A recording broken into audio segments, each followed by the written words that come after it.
very good morning to everyone again. Namo Buddhaya. Today, we are going to continue our learning for the series thank you, Sister Alicia, series of the anger, matrix, and delusions, right? And today is the last part in this series, which is Nibbana. This topic is quite huge topic and also very important topic, right? Important one. Maybe because of this topic, while preparing this, these 2 days I was having diarrhea. This morning the last one, the fifth one, hopefully the last. So if in the middle I get excuses going toilet, that means you understand. Alright, so Nibbana. You heard about the word Nibbana? Yes. Right? And in Sanskrit you call it Nirvana, right? Nibbana. This word is, I think, well known not only to Buddhists and to many people, right? Where do you see this word? Clearly, very obviously, where? Kuala Lumpur, Nibbana, Kuala Lumpur lah, the funeral home lah, thrown on. And when we heard the words of Nibbana, we tend to associate with, passing away, And talking about passing away, yesterday I received a text. My close friend, same age, my relative lah, same age. We went to school together. Received a text. His mother-in-law passed away. So yesterday morning, so I make a call to him, then asking about the situation. And he said the mother-in-law is a diabetic, patient. And that morning, evening, I suppose, not morning, I got the news, but a day before day before the evening, after taking shower, everything, talking still okay, can communicate well, okay, hospitalized already. But after taking bath, everything settled down, sitting on the chair, and then it goes, pass away. All right, she passed away like that. So when talking about passing away, we always want to pass away peacefully, true or not? You have this idea? Anyone having idea that not getting this kind of passing away peacefully? Or you don't mind? You mind lah. You mind lah. In fact, many Buddha's disciples, they got into Nibbana, the final Nibbana. Passing away, not in this peaceful manner. The incident doesn't show this peacefulness. Like Mahamoggallana, his passing away was killed, murdered by people, throwing stones to him, So, but he got the Nibbana. So I think this topic is interesting. We always associate Nibbana to passing away peacefully. True or not? That is our idea. But in fact, what is Nibbana? I think it's good for us to understand, and then probably it helps us to have a better understanding about the purpose of practicing Dhamma, right? And when you look at the words Nibbana, it is in fact the path of what they call for Dhamma practitioner, so not. So why we are learning the Dhamma, and because we want to achieve the goal. And then the goal is Nibbana. Dibana. All right, now, okay, the goal, when you, how many of you, when we are now practicing Dhamma, how many of you have the goal, you set the goal to attain Dibana? Okay. Not many people, huh? In fact, not many people, right? But by understanding Dibana, I think you can set the goal. Dibana, right? So Dibana is the final goal of all Dhamma practitioner, regardless what school of thoughts and also lineage. That is what we would want to achieve. Okay, so when we practice Dhamma, we learn a lot, right? We learn about the root cause of good and evil, right? And we learn about what we call the causes that contributing to the problems in our life, and then how to look at it from the right perspective, and how to deal with it effectively so we can live a happy life. That is our purpose. But ultimately, we want to sustain the happiness, and then not only sustaining, we reduce it. We reduce the suffering, increase the happiness, and maintain it. And that is to the end, and we achieve the Dibana, right? So that is so-called Dibana, the goal of today's topic, right? Now, Dibana, in fact, there are two elements explaining, or maybe giving you concepts of Dibana. There are two what I call element. One is this Sopadisesa Dibana Dhatu. Another one is Anupadisesa Dibana Dhatu. These two situations is when we achieve Dibana with, you see, with the groups of existence still remaining. Group as existence means our senses, faculties is still there, you know. Like the Arhan, they have achieved Dibana when they are still alive. Like Moggallana, he has got Dibana, he is still alive. So passing away, it doesn't matter to him. It's just a process of life and death. You understand or not? That's his life and death. So Moggallana attained Dibana at this stage, and attained Dibana at the second stage also, passing away. So the second one is Dibana element with no groups remaining. No groups elements here referring to our sense faculty lah. Sense faculty means what? We still can see things, we still hear things, we can taste food, still good food you can eat. We still can have the senses of tactile, touching, and thoughts still there. But this doesn't matter, and it doesn't affect the person at all.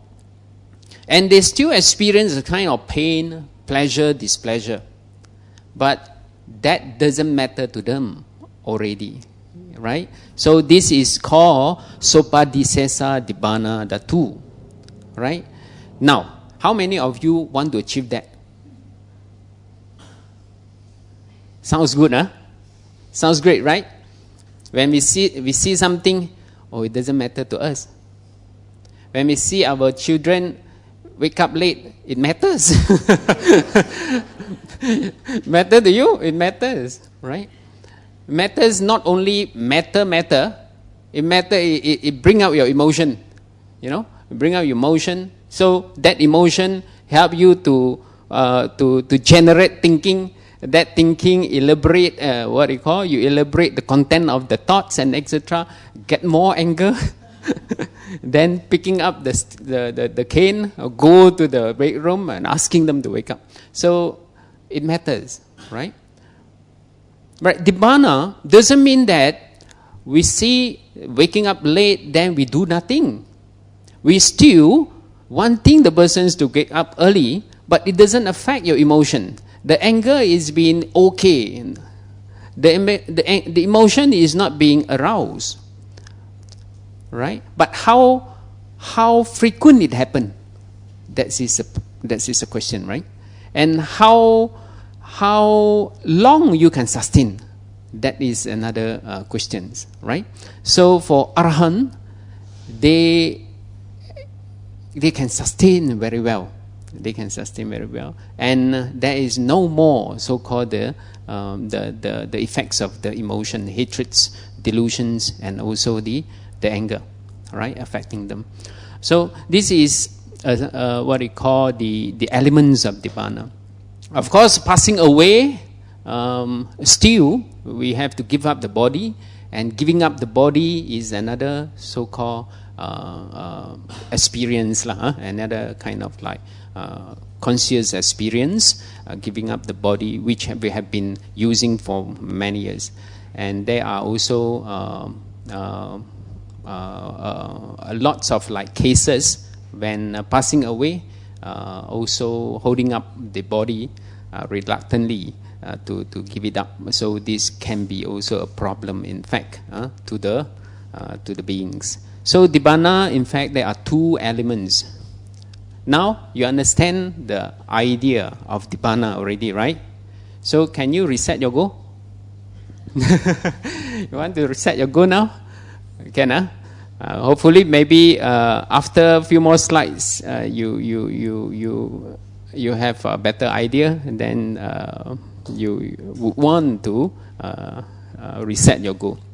Now, today's sharing, I would want to share with everyone about Nibbana from these three perspectives. And many suttas talk about Nibbana by the Buddha, and in the suttas, the terms used to explain Nibbana, like the words enlightenment, liberation, relief, extinguish, cessation. These are the terms usually used to represent or to explain the state of Nibbana. Now, when you look at these words of course is limited, or not limited to the technicality, meaning of the words. But I think these words are good enough to explain the states of Nibbana. Let's look at one by one, right? We look at one by one. Now, the first element, just now we say the faculties still remain, right? But the beings is enlightened already. And that enlightenment, we can call it as Nibbana, right? Now, what is enlightenment? Anyone? Any idea?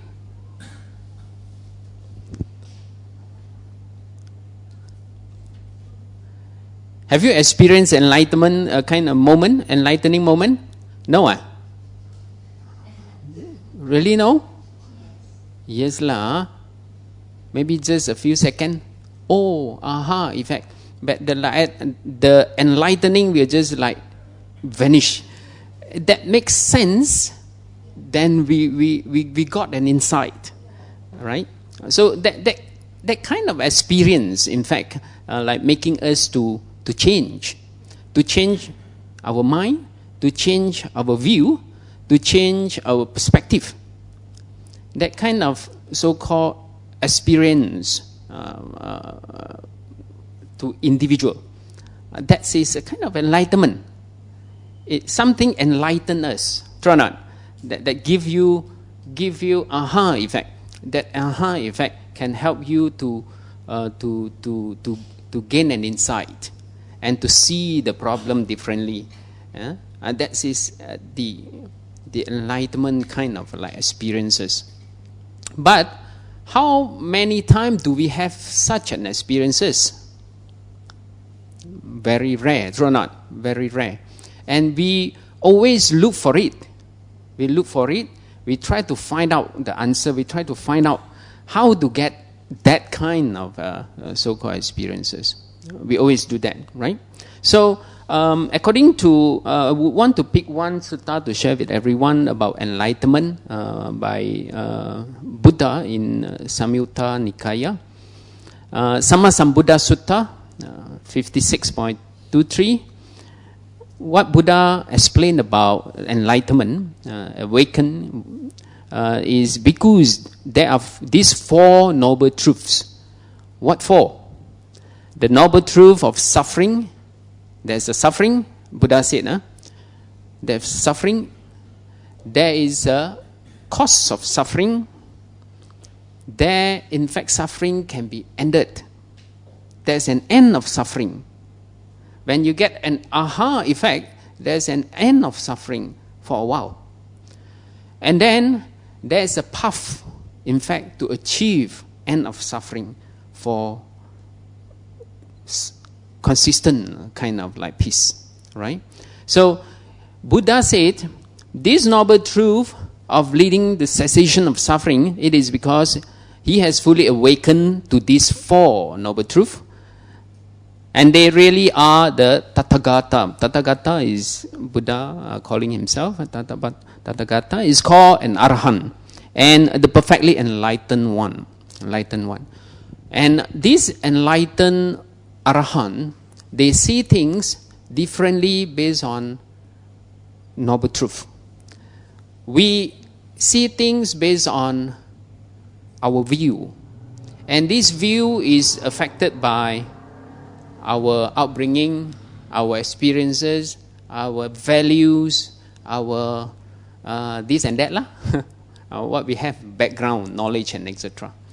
But Arahants see things from the perspectives of truth, noble truth, right? Say, for example, when I see, people are wearing beautifully, driving a beautiful car, living in beautiful houses, our perspective will be affected by the appearance, right? And this appearance, in fact, bringing some kind of values to that kind of scene that we have viewed. But to Arahant, they see this as suffering. Why suffering? Because this is not long-lasting. And maybe there is also subjected to the karma of the individual. So, in terms of possessions, the individual have this chance to experience those luxury. But in terms of maybe some kind of relationship, the individual must have like affected by not good relationship, for example. So Arahants see this as a truth, but we see only what we tend to grasp. That means we want this, we view this, we value this, and then we put the meaning onto it. That's all, right? So that's why it makes us not happy, right? It makes us not happy because when we see this, we tend to have that kind of interest. Then we want to have it also. True or not? We want to have it also. We see people are happy. We want to happy also, right? We see people are not happy. We want not to be like them also. This one thing is also not truth, not the truth, not seeing the truth. You understand or not? Not seeing the truth. So, according to what we call this sutta, Sammasambuddha Sutta, understanding the truth, seeing the truth, knowing the truth, practicing the truth, then it helps us to gain insight. But if you don't see the truth, Cakung udapadi, true or not? We don't see the truth, you do not know the truth. What is truth? True or not? When we don't see the truth, we do not know what is true, then we just base on our own viewpoint. Cakung udapadi, Jnanang udapadi, knowledge. We see it, we know it. When we know it, Panya udapadi, we have the wisdom. Wisdom comes from practice. If we know, we don't practice, we don't have that wisdom, right? So, Cakung, Jnanang, Panya, Vija udapadi. Vijja, we get an insight. We see things differently. Say, for example, yesterday also, yesterday I received lots of message. This is from a group, a working group. One of my colleagues has delivered a baby boy yesterday. And then one message also regarding a death of the relative. Usually if they are death or happy incidents, they will share in the group. So everyone will respond. So I see two so-called opposite kind of messages. One deliver should be happy, true or not? And happy is a boy. My colleagues, I think this is the third child. I suppose, I'm not mistaken, but she is hoping to have a boy also. Happy lah. Another one is losing someone. Is not happy lah. But if you look at happy, only happy, you neglect the so-called aspects of like birth, eventually is death, then you will be caught up with that happy only. But if you see happy is the beginning, then this baby will end up somewhere. That is the truth. Then you won't be affected if anything happen to the baby or what. You understand what or no? So that is a kind of like insight, if you can get that kind of insight. Right? And then at the end, aloko udapadi. Aloko is a light. It enlightens you. It's a light. You see things quite clearly, right? So, by understanding the noble truth, you have to understand the process of the truth. Otherwise, we will be just understanding the truth by vision only, by knowing, vision and knowing, right? And so we need to also practice it. Practice doesn't require you to, okay, this is born, then you respond in the group, oh, this baby will die one day. Don't say that. But you see things differently, you understand or not? You say, congratulations to receive a baby boy, and like that. They still congratulate. We are happy, rejoice over, but we see this is a truth. Everyone are experiencing it, right? That is a kind of like panya, wisdom, right? Okay, so that is from Sama Sambuddha Sutta. Looking at the truth, then you can see comprehensively about the truth, and you will be gaining the enlightening kind of like experience from time to time, and accumulated, it will be a total perfectly enlightened one. Right? So this is a sutta which explains enlightenment according to this Samyutta Nikaya. Then I would like to also share another story. This story is Sariputta Theravada from Dhammapada. Also, this Dhammapada verse story also can in fact help us to understand what it means by enlightenment, especially seeing the truth, right? Seeing the truth is a truth. Not seeing a truth is untruth, and seeing untruth is a truth, all right? So this Sariputta, previously, before meeting the Buddha, he promised to, Moggallana and Sariputta are good friends, right? And he promised each other, once they meet anyone, a good teacher, and they would want to learn from the teacher, then they will acknowledge one another. So not, like for example, Sariputta in this case found this, what they call, Asaji, right? Venerable Asaji, and he got to know about the Dhamma spelled by Asaji. He asked Asaji, you look very, you look serene. So, may I know your teacher? Who is your teacher? What's your teacher taught? Then Asaji answered to Sariputta, only one sentence. Sariputta got an insight from the sentence. The sentence is, whatever arise will cease. Something like that, right? So Sariputta got a vision, and Sariputta has been practicing so-called kind of like training, a spiritual training for a long time with Sanjaya during that time. Sanjaya is also one of the spiritual leader during Buddha's era. So he must have got some knowledge about training, spiritual training. So with this statement, it helped Sariputta to get an insight, you know.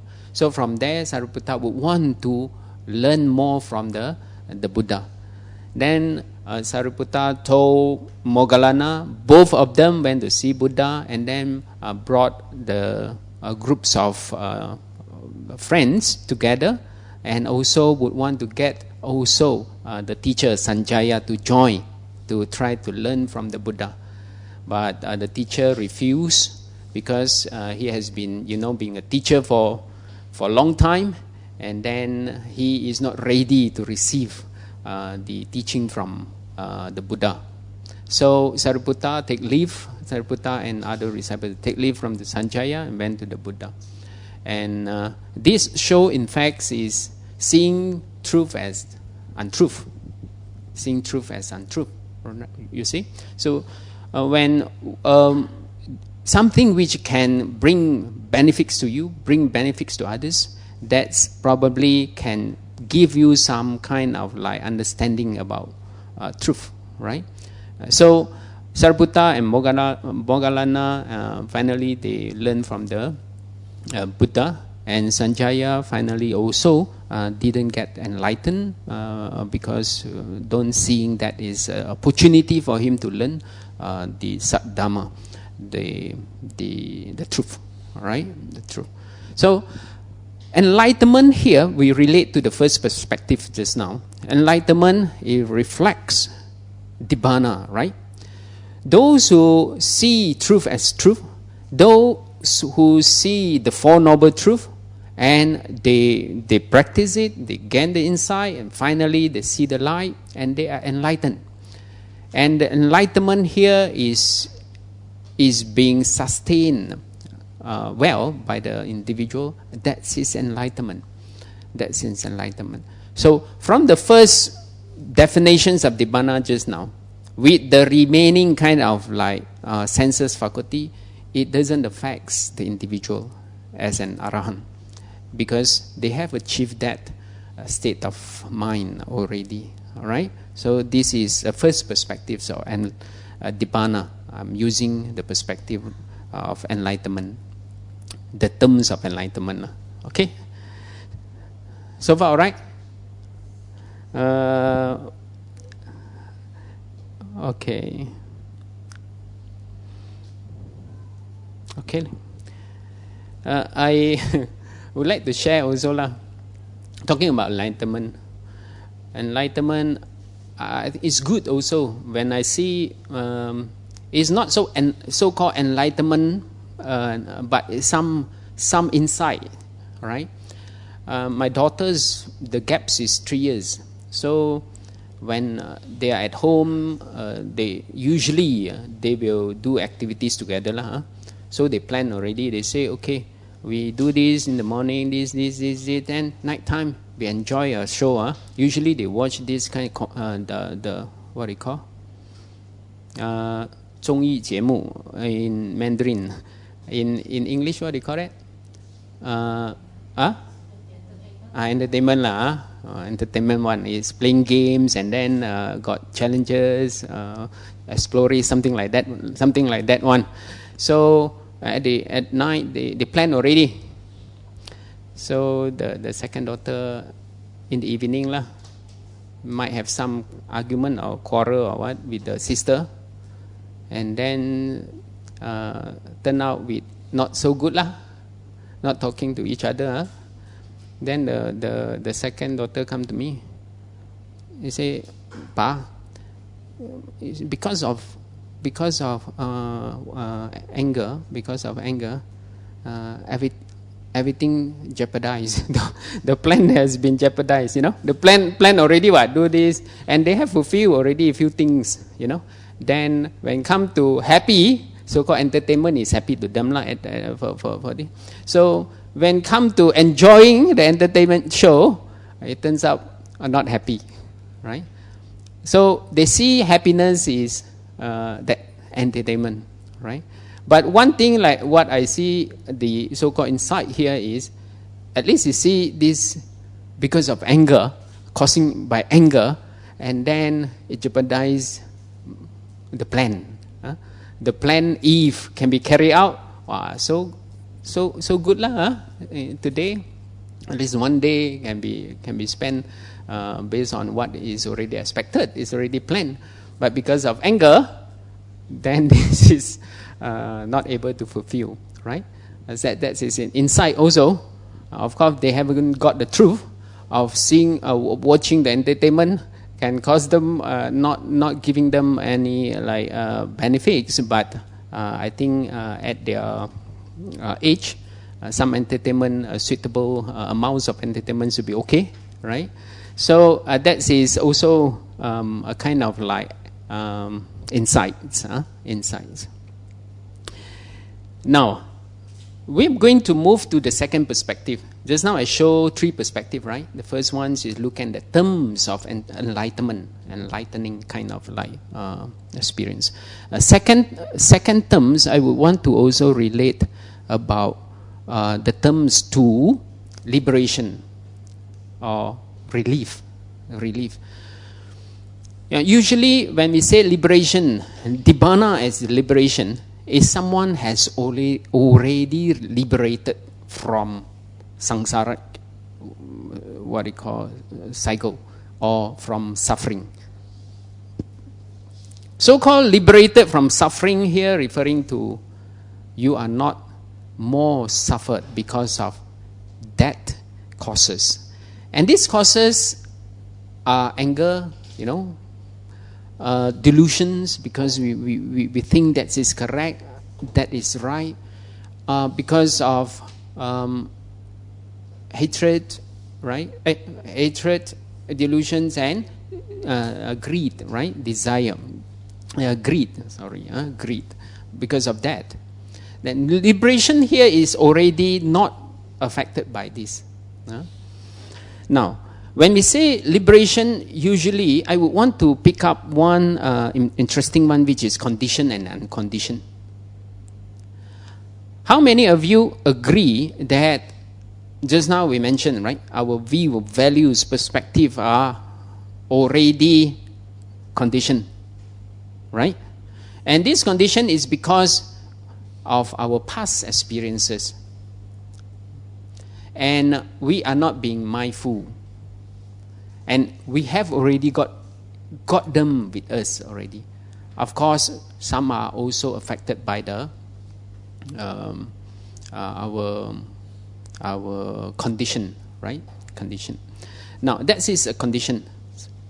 And for liberation here, liberation and also relief is explaining unconditioned, right? So this sutta, if you look at this sutta, condition here, Americans, bhikkhus, the condition has three characteristics. What three? Arising, vanishing, and change while persisting it.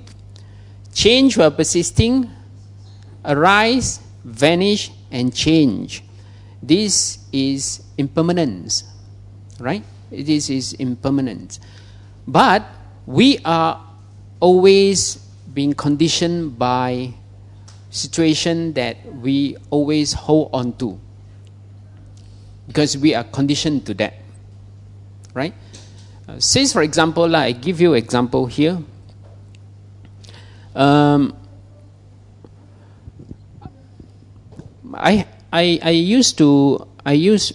did my practicum internship in Pusat Serenti, Sungai Besi.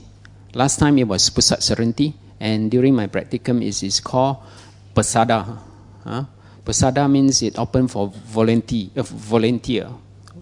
Who else would want to volunteer themselves for the rehabs, so-called drug rehabs, treatments? Is okay. So you don't have to be under court orders or what. Then you are placed there. It's open. Then now they turn it to cure and care already. One-stop center, something like that. And during that time, one of the facilitators there are the ex-addicts and involved in drug addicts for many years. And they managed to stop drugs. To stop drugs is not that easy.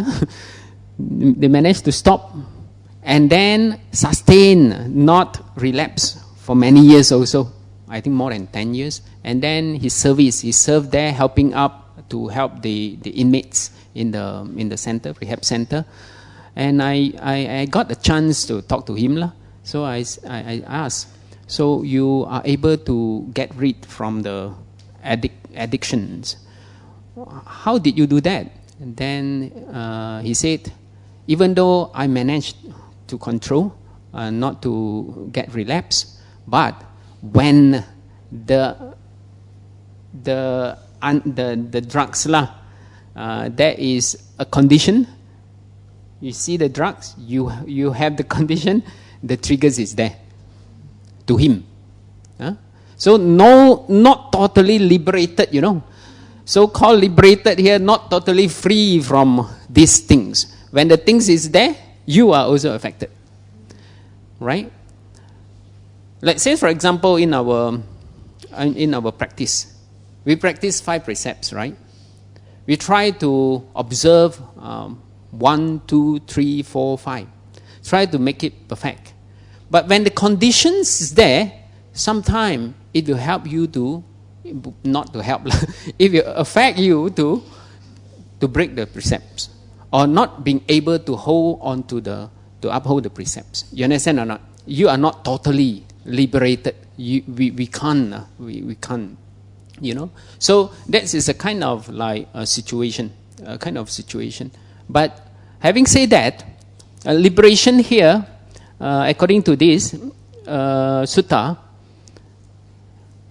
the unconditioned situation here is no arising already, and no vanishing, and no so-called change while persisting.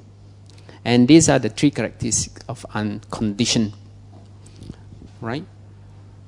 When you place the drugs in front of you, there is no arising. You have no thoughts of that.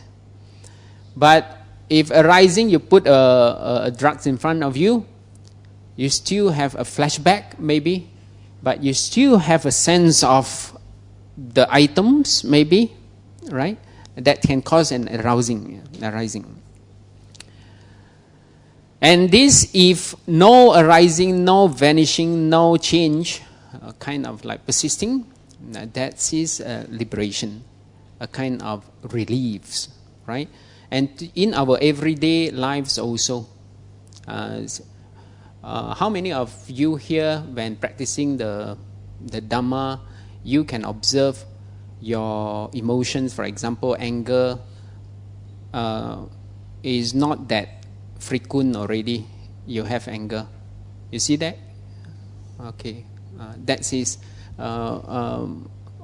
improvement already, right? Because we are trying to not to allow that arisings of anger.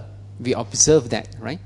When we observe that mindfully, it tends not to dominate the emotion. It's not to play out the role affecting us, So that can be reduced. But if it can be totally vanished, no more arising, then how good it is, true or not? So this is Nibbana. But sustaining it is an issue also, right? Sustaining it is an issue. So explaining Nibbana from the perspectives of liberations and also relief, in fact, is an experiential phenomena which can contribute to us to have a kind of like relief right? I have students also talking about relief. These terms. I have a student. He was a smoker when we had a counseling, group counseling, teaching practice and etc. And then talking about addiction, who addicts, some addicts to games, some addicts to cigarettes, some addicts to this and that. Then talking about that, he said he had no intentions to get rid of smoking, even though the girlfriend's complaining about this and that. Then, okay, after many years, he graduated already. I think many years, he texted me, "Sir, I quit smoking already." I got also surprised receiving the text because graduated for some time and then texting me. So it is a kind of relief to him, I suppose. Otherwise, he won't be like texting me, telling me that he quit smoking, right? Sometimes some kind of like behavior we tend to get rid, but unsuccessful, right? We are bounded to that, right? To that, especially the three causes that we have been learning about: the greed, hatreds, and delusion. That's always like pull us, onto it. So Nibbana is to relieve from that. When you have got a relief, that is an insight. That's an insight. When you got an insight, that is a light. You see it. You don't see drinking is enjoying, even though it's thousands for a bottle of the drink, thousands, hundreds, very expensive. You should try. And this one is also in Bursa Saham, not Bursa Saham, is listed in the what? Share market. This company producing liquor or good beer or whatever, hundreds and thousands. If you want to buy also, you have to got chance only you get it. And this reserve, they reserve only for official use. With that, you don't be also affected. It doesn't matter. It doesn't matter, right? So it's a kind of like liberated. If you used to be a drinker, and it doesn't affect you, that is liberation already, right? So that is Nibbana. If you want to achieve that, maybe we can start setting the goal, attaining it, right? The Nibbana. All right. This one is from Dhammapada. I would want to also associate or relate it to what we call the perspectives of liberations and relief. When you say about Nibbana, this is interesting also. Sariputta Theravatu, talking about the story of Venerable Sariputta. Venerable Sariputta, when he joined the what we call spiritual life, and in fact his mother is not so happy, and then but Sariputta keep back to the house, trying to pacify the mother and etc. But it seems not so successful. So got one time when Sariputta went back home to receive alms, the mother scolded the monks, and then scolded taking away my son, and then my son's being your servant, this and that lah. Sariputta keep quiet only and still receive the alms peacefully and coming back to the monastery. And all these disciples told Buddha about this. And Buddha says Sariputta, in fact, is already liberated from this. Otherwise, our anger will arouse. And we will think of, how could you say this in front of my friends? We are here to get alms, this and that already, right? So for liberated person, they have got this so-called state of mind. And they are liberated and relieved from angers, hatreds, and also anger, greed, anger, and delusion. Right, so that is the second perspective. So far, okay? You can maybe respond, give feedback. If you have anything, just raise your hand. Okay. I have another slides, a few more slides, another perspective with a few more slides now. This is about Kesamuti Sutta. When I try to use this to explain the idea, perspectives of extinguish. Just now we said enlightenment, and then liberations and relief. Now we are trying to associate Nibbana with extinguish. There are similes of using fire to explain extinguish, Nibbana, right? So Nibbana is like a fire. When fire is lit up, fire need what to be on? Air, heat, air is oxygen, and also the material, right or not? The material. So Nibbana here is also through the similes of fire. Is the extinguish of fire. It doesn't mean fire is not there. The only thing is fire is not lit up. The material is there, the air is there, the heat is there. Material doesn't lit up. You understand? That's kind of understanding of extinguish. That is Nibbana. Now, through this sutta, Kesamuti Sutta is also Kalama Sutta. In fact, is also well known as a Kalama Sutta. And this sutta, Buddha said to Kalamas, the Arahant knows this.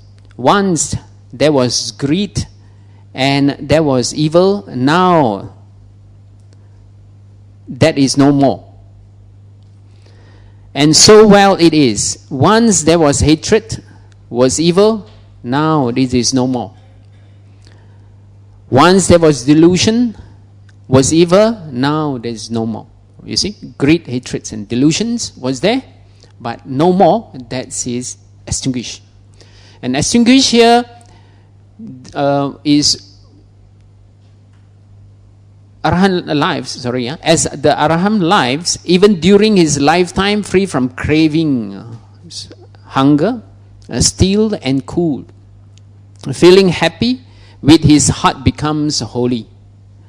Like the story just now, right? Sariputta's story just now. Even though with the intense circumstances and situation that he is in, facing the intense situation, but he still can be calm, can be cool, can be happy, right? Can be happy and living the holy life, right? Even Sariputta's keep is not one time only. He keep going back to the house, meeting the mother and etc. So that is not easy. When we once we are scolded by someone, we tend not to go near to that place already. It's not even the place, the house, the people. We try to avoid that. And then we will try to also not to get way out of facing that kind of situation.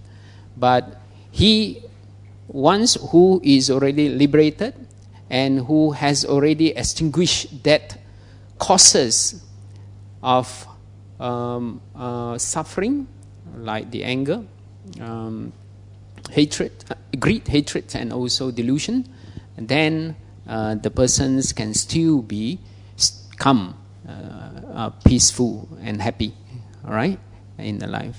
So this is another what we call sutta explaining that. The other one is Nibbutta Sutta. Nibbutta Sutta is told by the Buddha to Janusoni. Janusoni went to Buddha asking, Venerable Sir, what is the simpler way and can be visible explaining Nibbana? Nibbana is too difficult, too subjective for us to understand.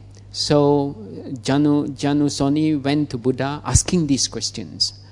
Then Buddha tell this Janusoni, a greedy person overcome by greed intends to hurt themselves, hurt others, and hurt both. They experience mental pain and sadness. When greed has been given up, they don't intend to hurt themselves, hurt others, and hurt both. Right? They don't experience mental pain and sadness. So that is extinguished. And this is how extinguishment is apparent in the present life. I think this sutta is very important for us to understand when, like for example,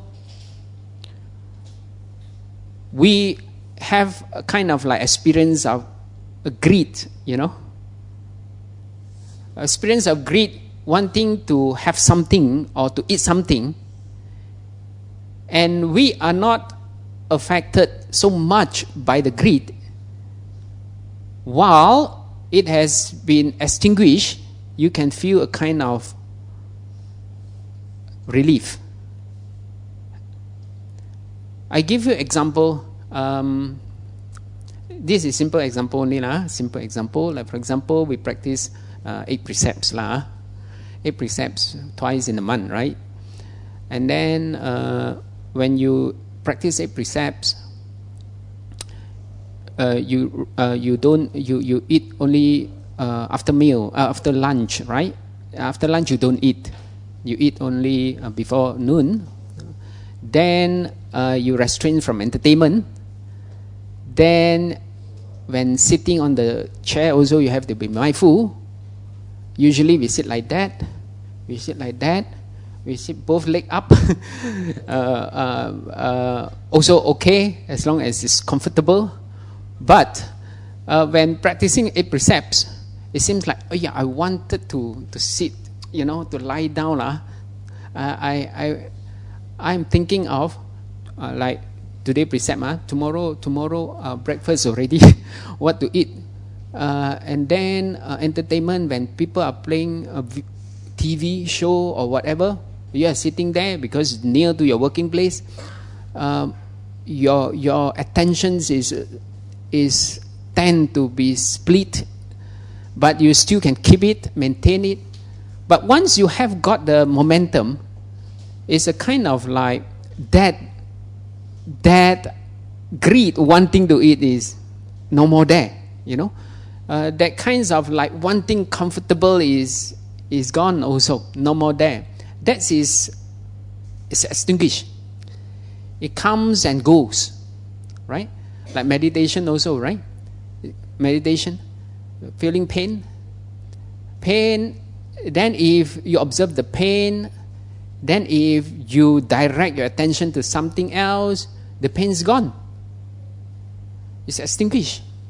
But if you are affected by the pain, you want to adjust your body, you want to get comfort from the pain, respond to the pain, then you are affected by the pain. You understand? That kind of like extinguish, right? So Buddha also mentioned about this to Janusoni, about greedy, hateful, and also deluded. Greed, anger, and delusion. If we can see that, we can understand it, then we can get rid slowly, practice it, then it can be subsided, it can be extinguished, right? But it doesn't mean extinguish once, it will come back again, and you have to deal with it again. And it come back again, we have to deal with it again, and again, and again. Until one point, you are familiar already with it, right? Then you will get a momentum already. So this is another sutta which can explain the third perspectives of Nibbana. Okay, so that's all. The argument also, argument, thoughts and argument. Sometimes we are, this is because of delusion, right? We don't have the right view. So we hold on to what we believe is right. So this is right, this is right, this is right. So when we hold on to the right, which we perceive is right, we tend to be bound by that. But if that delusion, you see it as something truth, that will be extinguished. Then argument will be subsided, right? That the story of the two ladies during Buddha's time, and Dhammapada, I've forgotten which one already. Dhammapada 6 or what, verses 6 or what, I've forgotten already. That says one girl, one couple. This wife cannot deliver baby, so she allowed the husbands to get the husbands wanting, to get the third person in the family. That means the second wife. Then the the wives agree already. But when this second wife is pregnant, the first wife started to have that kind of jealousy, and that jealousy caused him to take actions to harm this second wife. So this second wife couldn't deliver the baby, and the second wife also died while delivering the baby. Then the next life, the second wife become a cat, first wife become a hen, chicken. Then this cat's always eating whatever chickens lay eggs. The cats will take away the chicken, the eggs of the chicken, right? And then also kill the chicken. And then the following life, the chicken become leopard, and then this the second wife become if not mistaken, is a foal or deer or something like that, killing each other. And come to Buddha's life, Buddha's era, this second wife become a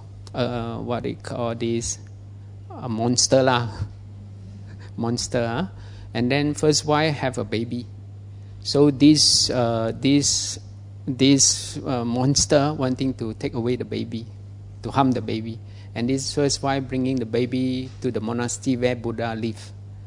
Then this monster couldn't get into the monastery, and Buddhas realized about it and called the person, the beings into the monastery, and then solving them by saying these words: anger cannot be seized by anger. Anger can only be seized by kindness. So because of that, they understand it. Once they have got the right view already, got the understanding already, and then Buddha asked the mother of the baby, hand over the baby to the monster. Will you do that? No, you don't see it yet lah. Then the mother hand over to the monster. Then monster, no, it doesn't harm the baby, even kiss the baby, and then give him back to the mother. And with that, the karma has been changed. All right. So this is, in fact, is a kind of like a deluded person can be seized by giving up delusions, right? By giving up delusion. The angered people, the anger can be ceased by giving up anger. Right? All right. So that is about extinguishment, and then this is the last one. Last sutta, explaining the third perspective. Just now we talked about the first perspective of enlightenment, the second perspective of liberation and relief, the third perspective, extinguish for the Nibbana. All right, and this last sutta here is also explaining the sutta, the previous one lah. You can see by giving up anger, giving up delusion, then you will get a peace, right? Peace. So this is about story. You heard about this story, I suppose? No. This story is it happens during Buddha's visit to Kapilavatthu. Kapilavatthu is a place, kampung of Buddha, and then the Kapilavatthu and Koliya is divided by Rohini river. So one river divided two cities and two kingdoms, in fact. And then this Kapilavatthu is Sakyan's tribes, which is Buddha's tribes lah.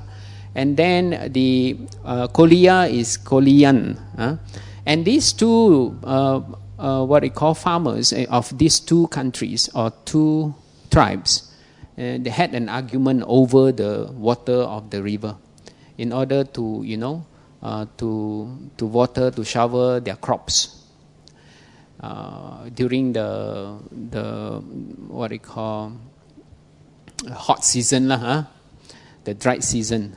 So, and because of that argument, has brought to different understanding by the official, to Ketua Kampung lah. Then Ketua Kampung will bring to the official will bring to the king, So through this broken radio communication, we call it broken radio communication, and different understanding has been received by the ruler. So when the ruler received the very bad negative comment from the farmers, both sides, and they decided to have a so-called war over the river, So when this happened, Buddha seen it, Buddha came to it, and then asking the questions. They all see Buddha coming to them, and they bow down, they pay respect, and then Buddha asks questions to them. And what happened, and etc. Right? And then Buddha say this to them: is it worth over how much values the water is? Then they say just a little value, not so valuable. Then is it worth for you to fight over water? And if you fight over the water, there will be lots of casualty happen, right? Then Buddha told this to them. He said, you live hating your enemies, but I have none to hate. You are ailing with moral defilement, but I am free from them. And you are striving to have sensual pleasure, but I do not strive for them. So when you live in a situation with lots of hatreds over each other, then there for sure will be argument, disputes, and etc.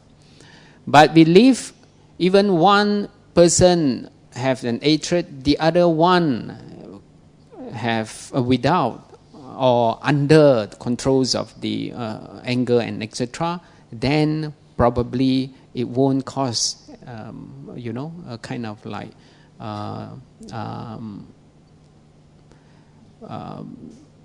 negative things happen, right?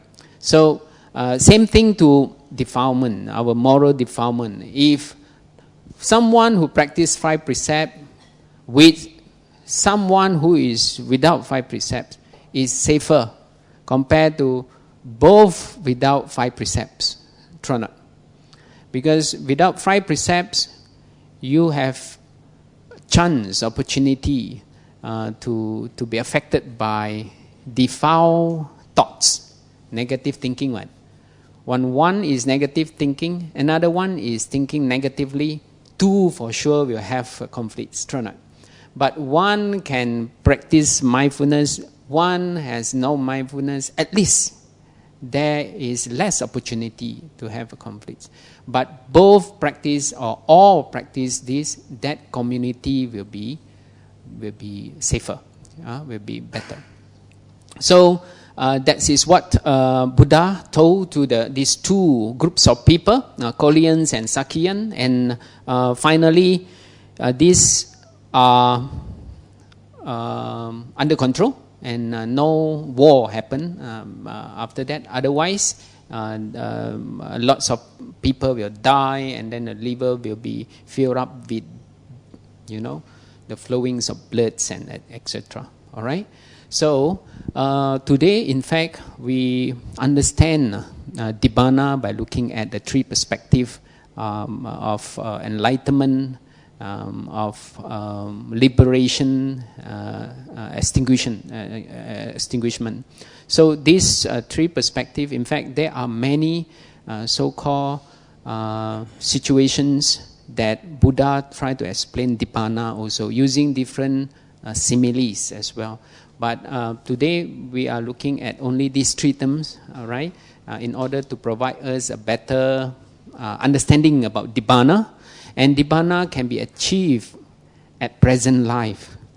We don't have to wait until the end of the life to have a good passing, So we can do it while we are still alive, we're still living the life, by practicing the Dhamma. And the Dhamma here, we need to understand the truth.